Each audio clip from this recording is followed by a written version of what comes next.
महाकाय सूर्यकोटिसमप्रभ निर्विघ्नं कुरु मे देव सर्वकार्येषु सर्वदा। जब रात होती है तो हम एक दिया जला लेते हैं और उसकी रोशनी में खुद को महफूज समझते हैं, मगर उस रोशनी के परे जो अंधेरा है वो अपने अंदर बहुत सारी कहानियां समेटे हुए है और इन्हीं कहानियों को आप तक लेकर आता है रात के अंधेरे में।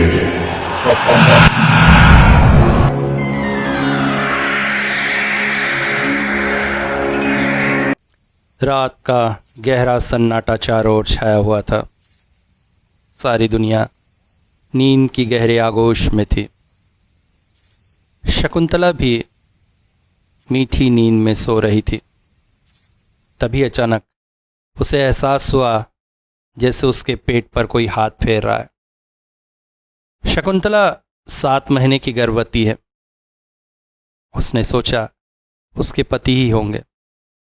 उसके पति को जब भी मौका मिलता है, इवन रात में अगर उनकी नींद टूट जाए तो उसके पेट पर हाथ फेर देते हैं, जैसे अपने आने वाली संतान को प्यार कर रहे हों। बेहद बेसब्री से दोनों इंतजार कर रहे हैं अपने आने वाली संतान का। मुस्कुरा उठी थी शकुंतला और एक बार सर घुमाकर अपने पति की तरफ देखा, मगर आश्चर्य, पति तो दूसरी करवट में गहरी नींद में थे।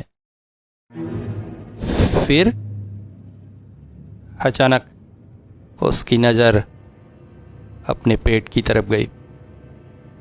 कमरे की नाइट बल्ब की मध्यम रोशनी में भी उसने स्पष्ट देखा एक छोटा सा काला सा हाथ उसके पेट से अचानक सरक गया। हड़बड़ाकर उठने की कोशिश करने लगी शकुंतला। अभी उसे उठने बैठने में बहुत तकलीफ होती है, मगर परिस्थितियों वश उसे तुरंत ही उठना पड़ा। तभी उसने देखा दरवाजे की तरफ के उस अंधेरे कोने से, जहां पर नाइट बल्ब की रोशनी नहीं पहुंच रही थी, धीरे धीरे एक मानव आकृति प्रकट होने लगी। ऐसा लग रहा था जैसे जैसे बहुत सारा अंधेरा इकट्ठा होकर एक इंसानी नहीं, एक बच्चे का रूप लिए हुए है। एक छोटा लड़का। तभी उसके कानों में गूंजी उस बच्चे की अजीब सी हंसी। चौंक पड़ी थी शकुंतला। मतलब ये उसका भ्रम नहीं है। डॉक्टर ने कहा था प्रेगनेंसी के दौरान हेलुसिनेशन जैसी कुछ बातें, अर्धचेतन अवस्था में सपना सच में दिखना जैसी बहुत सी घटनाएं होती हैं, मगर इस वक्त वो स्पष्ट महसूस कर रही थी कि वो जाग रही है। धीरे धीरे वो आकृति उसकी ओर बढ़ रही थी। हंसी फिर उसके कानों में पड़ी और तभी उसने देखा वो आकृति उसके बेहद करीब आ चुकी है। काली सी आकृति, एक लड़का जिसका पूरा शरीर जैसे अंधेरा सा काला हो। सिर्फ उसकी 2 लाल आंखें उसके होने का स्पष्ट संकेत कर रही थी। लड़का धीरे धीरे शकुंतला के पास आया और अपने 2 काले हाथों से उसके गर्भ पर अपना हाथ फेरने लगे।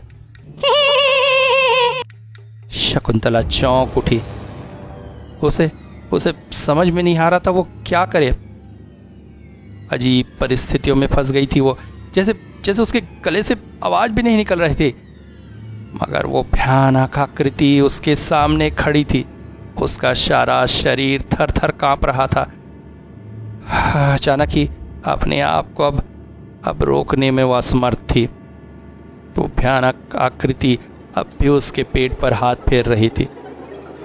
बेहोश होते होते शकुंतला ने महसूस किया जैसे उसके गर्भ से प्राण शक्ति निकलकर उस काली आकृति में समाते जा रही है और उसके उसके गर्भ में पल रहा शिशु धीरे धीरे मृत्यु को प्राप्त हो रहा है।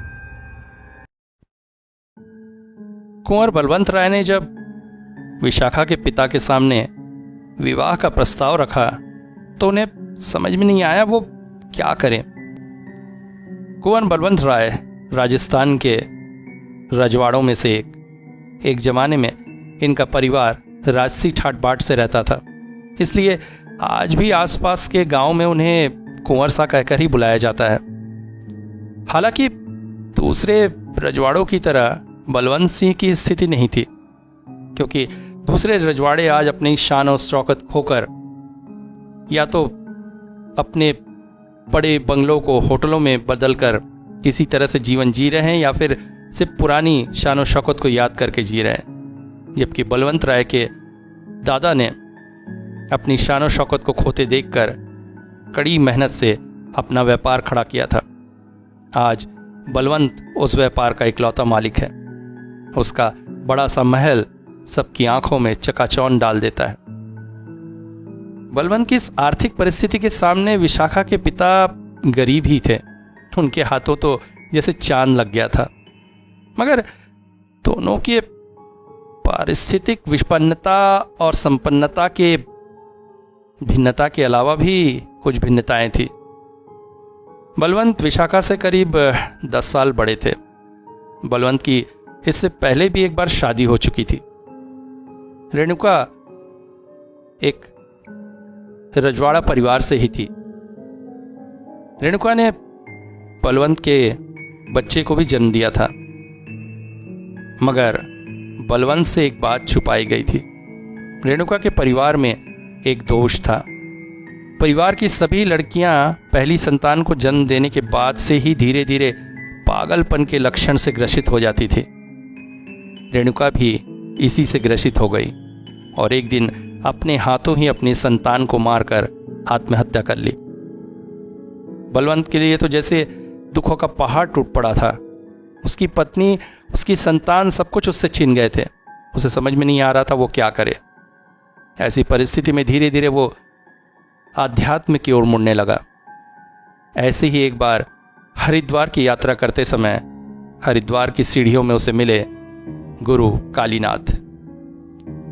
कालीनाथ को देखकर उसके मन में अलग सी एक श्रद्धा जाग उठी थी। उसने कालीनाथ को गुरु बनाकर आध्यात्म जगत में प्रवेश का पूरा मन बना लिया था। वो कालीनाथ की तरह सन्यासी हो जाना चाहता था, मगर गुरु कालीनाथ ने उसका मार्गदर्शन किया। कालीनाथ के आदेश पर ही वो दोबारा संसार में आया।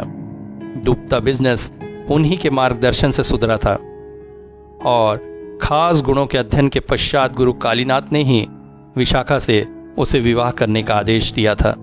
विवाह के पश्चात विशाखा का जीवन जैसे पूरी तरह से बदल गया था। राजा का कमरा ही इतना बड़ा था कि उतने में तो उसका पूरा घर समा सकता था। देखते देखते समय बीतने लगा और विशाखा गर्भवती हो गई। कुंवर अत्यंत प्रसन्न हुए थे। उन्होंने पूरे महल के साथ साथ पूरे गांव में मिठाइयां बंटवाई थी। विशाखा की बहुत ज्यादा देखभाल की जाने लगी। एक नौकरानी फूली भी उसके साथ थी, जो हमेशा उसके साथ साए की तरह लगे रहती। विशाखा की हर आवश्यकता, हर काम की देखभाल करना, उसकी मालिश करना, सब कुछ फूली की ही जिम्मेदारी थी।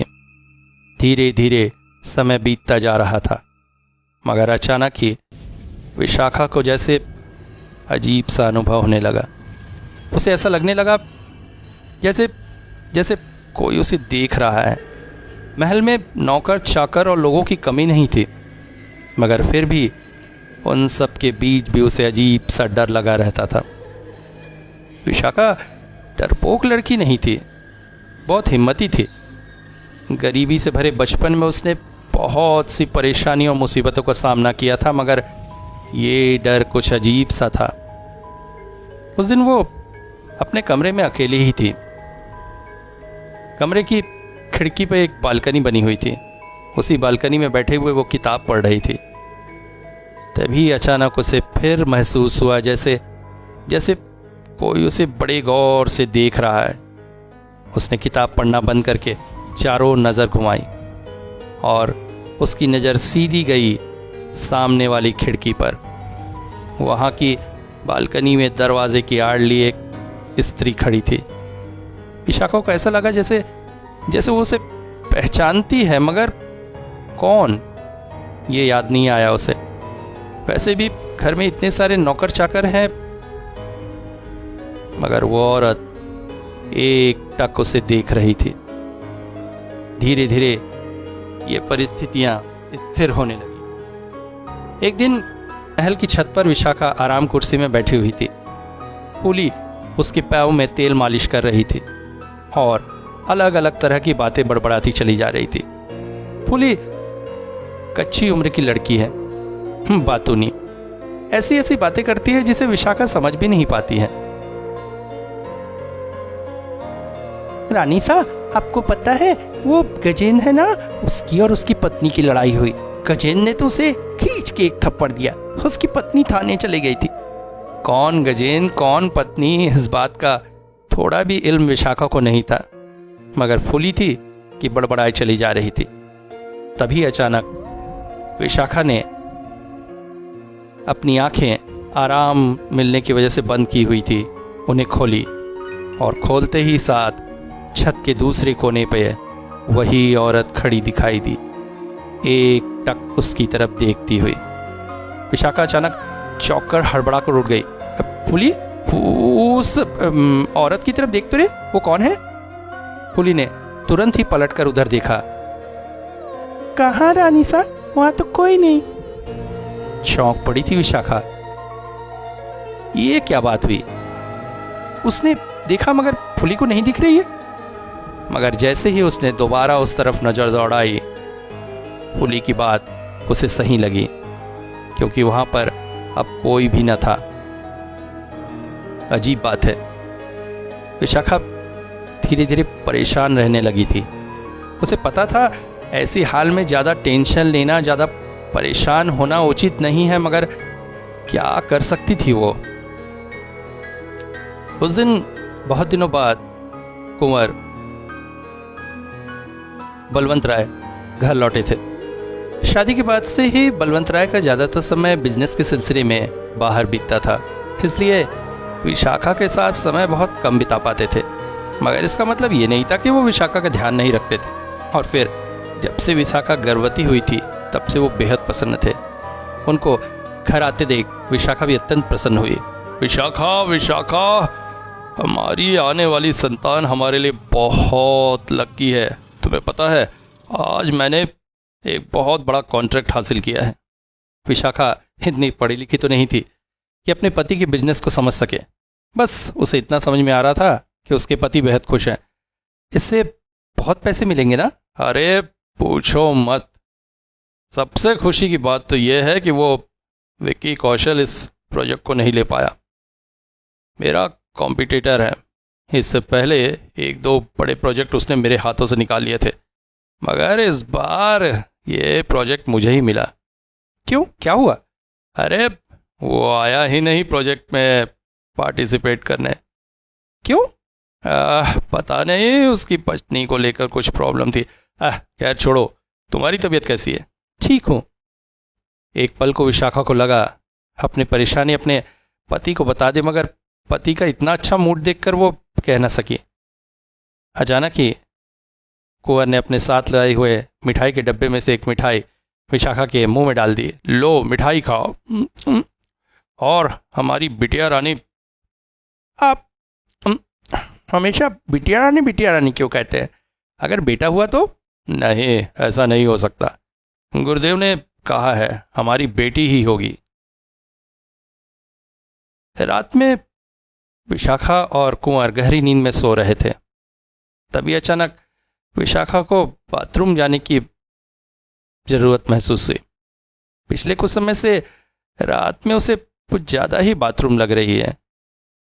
ऐसे में फूली कमरे में सोती थी, इसलिए वो उसे उठा लेती थी, मगर आज कुंवर के होने की वजह से फूली दूसरे कमरे में सो रही है।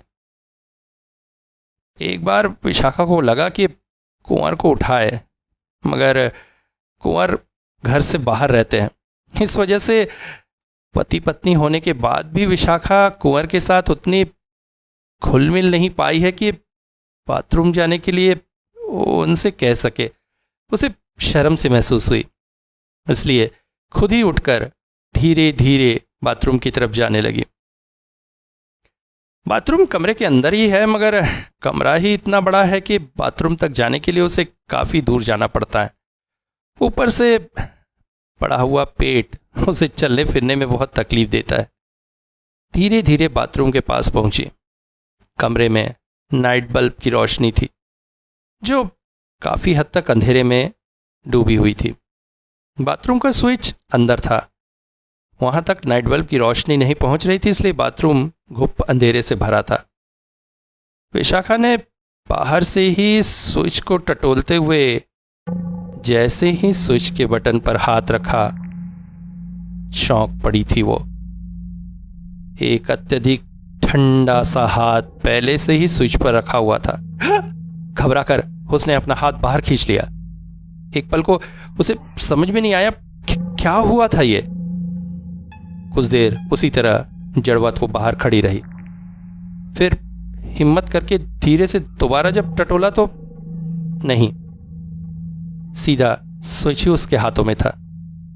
एक पल को उसे लगा डॉक्टर ने कहा था गर्भावस्था में हेलुसिनेशन जैसी चीजें होती रहती है।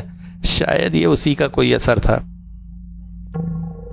बाथरूम से बाहर निकलकर उसने लाइट बुझाई और जैसे ही वो वापस अपने बिस्तर की तरफ जाने के लिए मुड़ी, उसके पैर जैसे थर थर कांपने लगे। उसने देखा एक नारी आकृति छत पर अपने पैर टिकाए उल्टा लटकी हुई है। सीधा कुंवर के चेहरे के ऊपर उसका चेहरा पड़ रहा है। उसके केश कुंवर के शरीर को छू रहे थे। काली भयानक सी वो नारी आकृति इस तरह से लटकी हुई थी। उसे देखकर विशाखा के जैसे पैर उखड़ने लगे थे। अचानक उसे लगा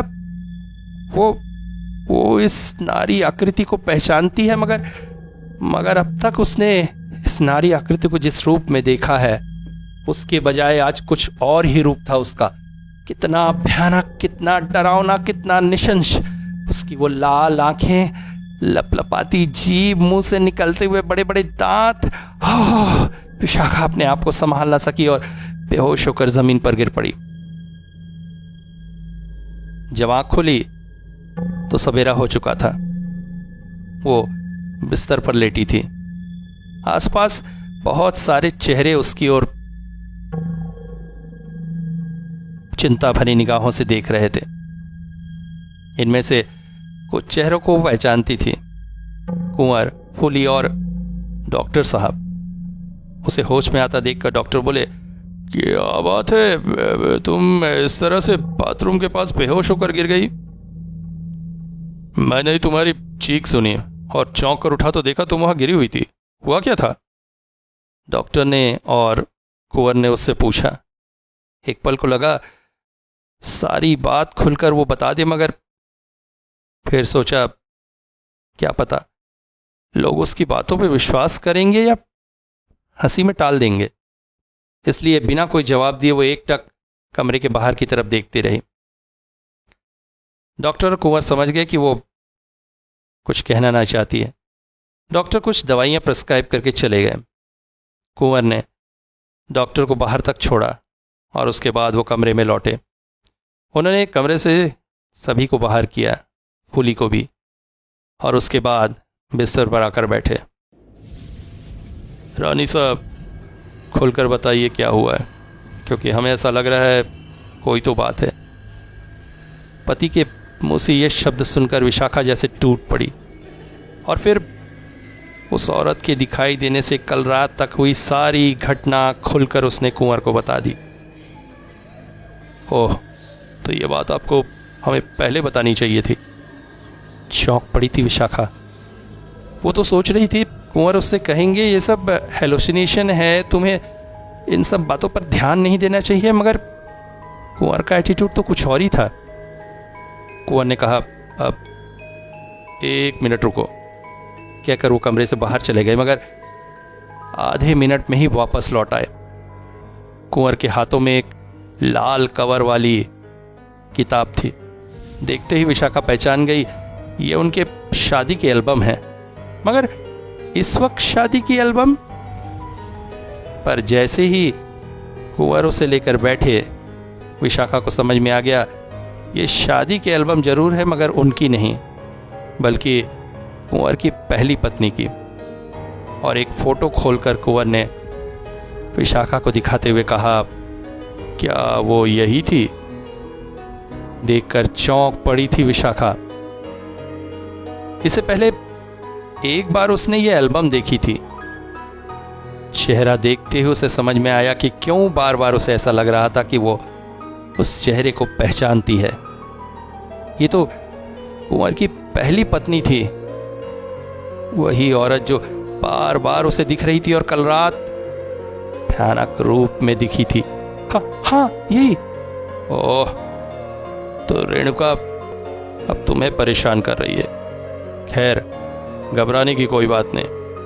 गुरुदेव अगले महीने आने वाले हैं।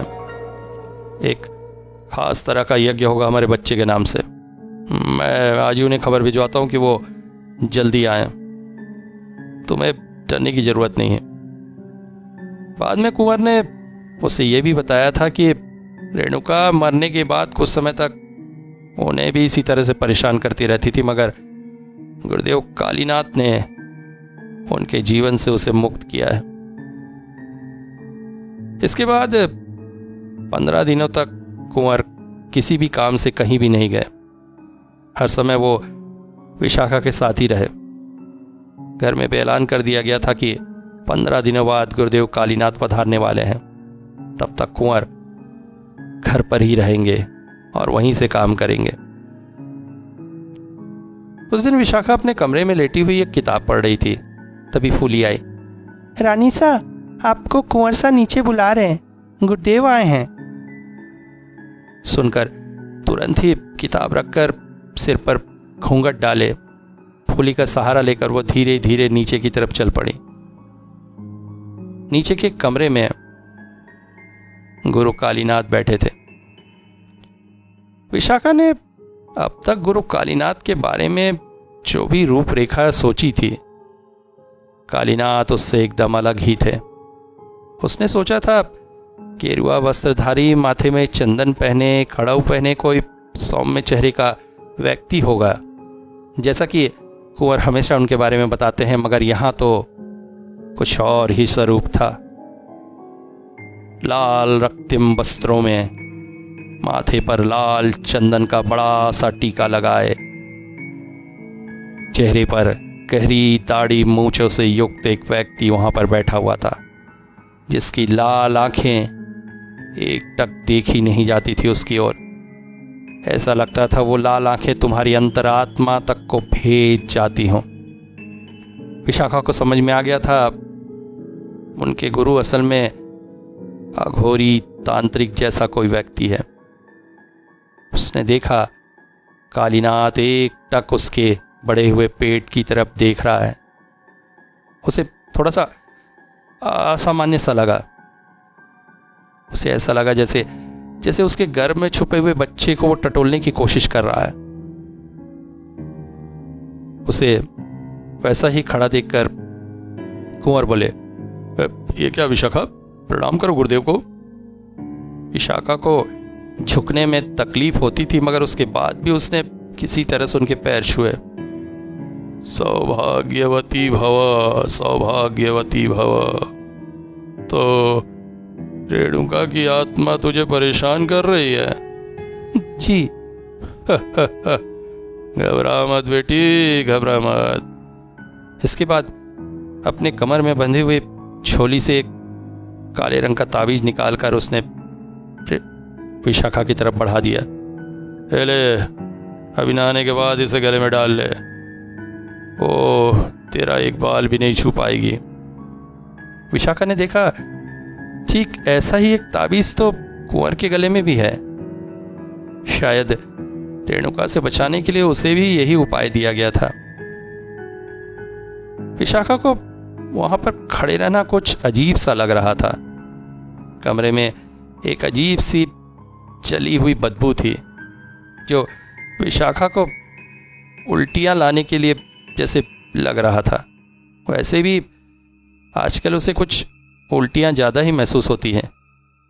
इस वक्त भी अगर ज़्यादा देर वहाँ रहती तो उसे उल्टी हो जाती। इसलिए उसने कहा, मैं जा सकती हूँ? जा बेटी जा। विशाखा वहां से निकल आई। फूली कमरे से कुछ दूरी पर ही खड़ी थी। उसका कमरे में प्रवेश वर्जित था। विशाखा को पकड़कर वो धीरे धीरे ऊपर की तरफ ले जाने लगी। इसके बाद कुछ दिनों तक विशाखा को कोई भी परेशानी नहीं हुई। गुरु घर में ही थे। कुंवर जैसे घर में रहते हुए भी घर में न रहने जैसे थे। केवल रात में वो कमरे में सोने आते, बाकी पूरा दिन गुरुदेव के साथ ही बिताते थे। अक्सर गुरुदेव का कमरे का दरवाजा बंद रहता। एक दिन फूली बोल पड़ी, आपको पता है गुरुजी और कुंवर साहब अजीब अजीब सी बातें करते हैं। कहते हैं झुरमुटिया। मैंने ये शब्द सुना। झुरमुटिया? ये क्या होता है? और ये कैसे सुना तूने? दरवाजे में कान लगाई थी? हाँ, हमारे गांव में ना कहते हैं झुरमुटिया एक तरह का प्रेत है, बहुत भयानक। किस तरह का प्रेत? प्रेतों के कोई तरह होते हैं क्या? प्रेत है, बस इतना जानो। खबरदार अगर दोबारा तूने इस तरह की हरकत की तो। ये क्या हरकत है, किसी के कमरे में कान लगाकर सुनना? कुंवर को अगर पता चला ना, लात मार के तुझे नौकरी से निकाल देंगे। बेचारी बच्ची, इस तरह की डांट की आशा नहीं थी उसे। घबरा उठी थी, आंखों से आंसू निकल आए थे। फिर उसके रोते हुए चेहरे को देखकर विशाखा को दया आ गई। 50 रुपए से देकर बोली, अच्छा ले जा, दुकान से मेरे लिए नारियल तेल ले आ, जो पैसे बचे उसकी अच्छी सी चॉकलेट खा ले, और हाँ, जाते जाते जरा टीवी ऑन करके जा। पैसे पाकर फूली मुस्कुरा उठी थी। टीवी ऑन करके वो कमरे से बाहर चली गई। विशाखा टीवी देख रही थी। वैसे भी आजकल टीवी में सास बहू, लड़ाई झगड़ा, कोर्ट कचहरी के अलावा और कुछ नहीं दिखाता है, मगर यही सब देखकर तो विशाखा को समय बिताना पड़ता था।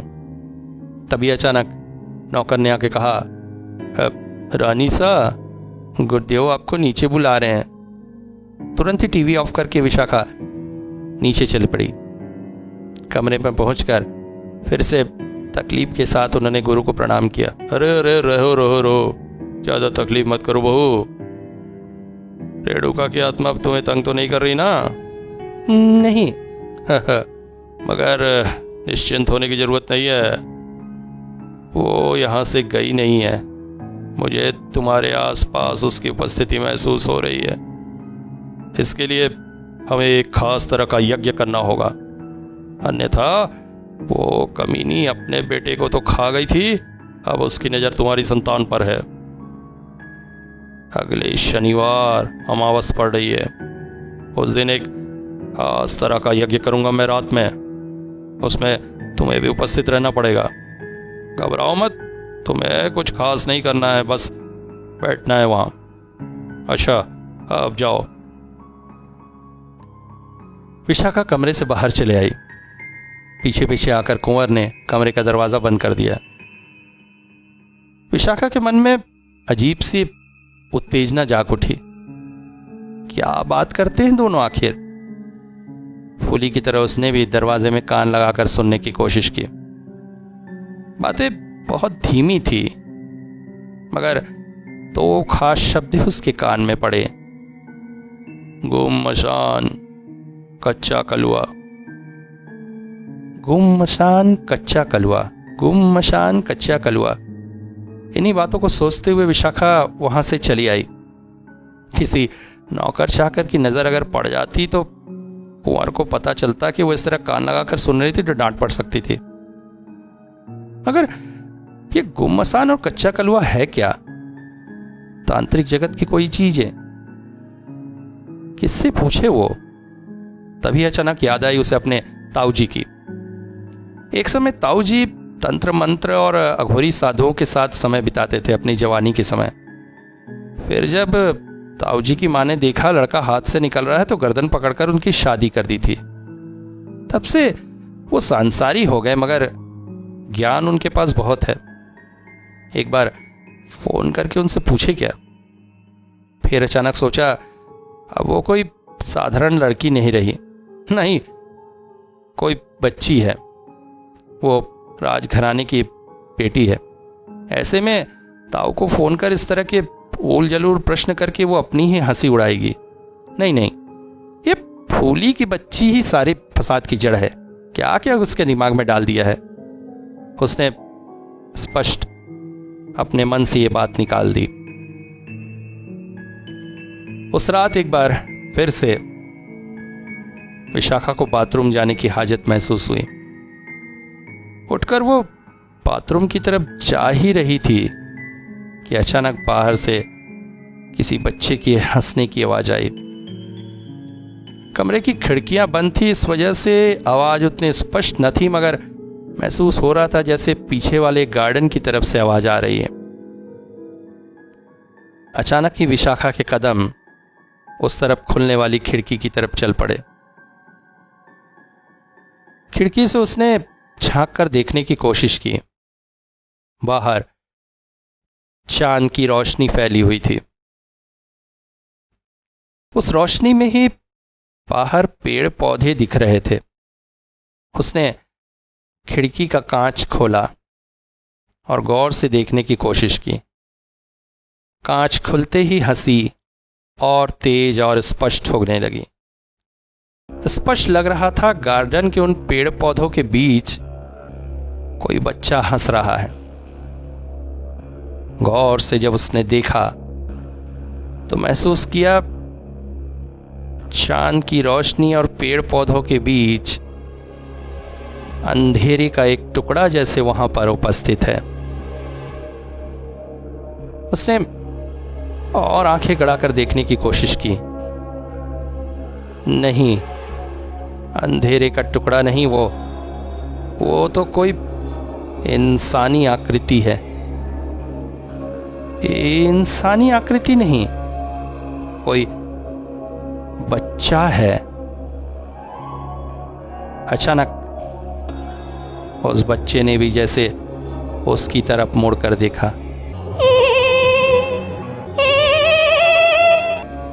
अजीब सी हंसी की आवाज उसके कानों में पड़ी।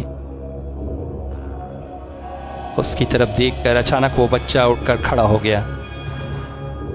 काले गहरे रंग के शरीर वाला एक छोटा सा बच्चा स्पष्ट उसकी आंखों के सामने पेड़ पौधों के बीच चांद की रोशनी में खड़ा हुआ था।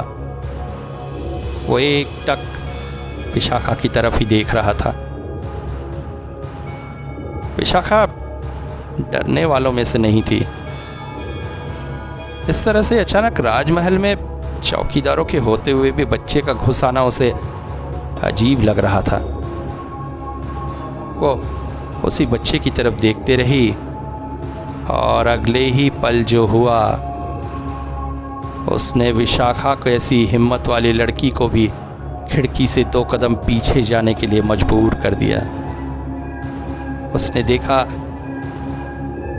अचानक ही जैसे वो बच्चा अपने सामने के दोनों हाथों और पैरों पर बल देकर धीरे धीरे चलने लगा, जैसे कोई वनमानुष या चिंपांजी चलता है।